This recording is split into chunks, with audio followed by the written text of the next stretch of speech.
Hello guys, today I'm going to show you our paper plane. Only thing we are going to occupy is a paper sheet. Let's start. Step 1.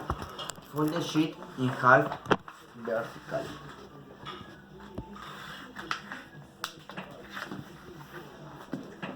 Step 2. Fold the bags in the front in triangles.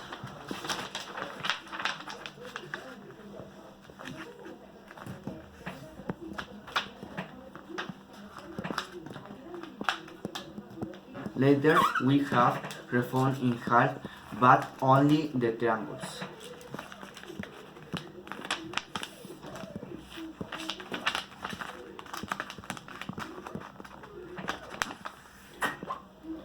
Step 4. You turn to do half again, but now if the whole sheet.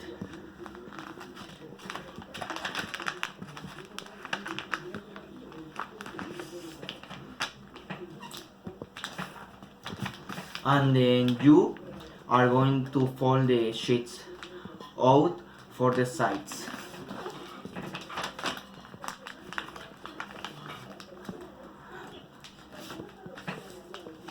And that's it.